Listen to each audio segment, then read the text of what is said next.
ఉంటుంది, ఇదంతా పక్కన పెడితే ఇంతకు ముందు కూడా ఇటువంటి కేసెస్ జరిగాయి. సో బేసిక్ గా సిమ్టమ్స్ ఏం చూపించదు, వాళ్ళు నడుస్తూ ఉన్నప్పుడు కుప్పకూలిపోవడమో లేకపోతే జిమ్ చేస్తున్నప్పుడు కుప్పకూలిపోవడమో, సడన్ డెత్ అనమాట. సో అందరికి ఒక క్వశ్చన్ మార్క్ ఉంది, అంటే వాడికి ఏం స్ట్రెస్ లేదు కదా, ఏం టెన్షన్స్ లేవు కదా, అసలు వాడికి హార్ట్ స్ట్రోక్ రావడం ఏంటి, ఇంత చిన్న ఏజ్ లో రావడం ఏంటి, ఇంతకు ముందు ఎప్పుడు రాలేదు అనే రకరకాల క్వశ్చన్స్ ఉన్నాయి. సో అటువంటి ఏం చెప్తారు? అంటే ఇఫ్ మనం అది కన్ఫర్మ్ అయితే యంగ్ హార్ట్ స్ట్రోక్ అనేది, ఇప్పుడు ఇందాక చెప్పినట్టుగా అది హార్ట్ స్ట్రోకా లేకపోతే సింపుల్ రిథమ్ వల్ల అయ్యిందా అనేది we don't know. Simple rhythm అనేది అంటే కొన్నిసార్లు హైపర్ట్రోఫిక్ కార్డియోమైపతి అని ఉంటుంది, అది ఉండే వాళ్ళకి నువ్వు ఎక్సర్సైజ్లో ఏమైనా చేసినప్పుడు సడన్గా హార్ట్ అరెస్ట్ అవుతుంది.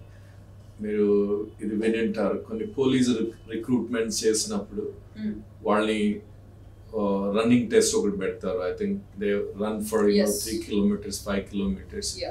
I think few years back 3-4 people died in that.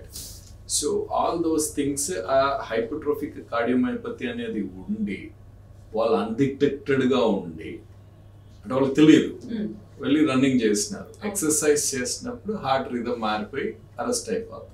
Okay, so beating మారిపోతుంది, ఎక్కువ అంటే లైక్ నార్మల్ గా మనకి నార్మల్ దానికన్నా కూడా ఎక్కువ కొట్టుకోవడం వల్ల కూడా ఇట్ గోస్ బియాండ్ 200 అలా. సో ఆ రిథమ్ అనేది వెంట్రుకులర్ టెకికార్డియా అంటాము, వెంట్రుకులర్ ఫిబ్రిలేషన్ అంటాం. సో ఆ రిథమ్ అంతా మారిపోయేసి బికమ్ స్టాండ్ స్టిల్.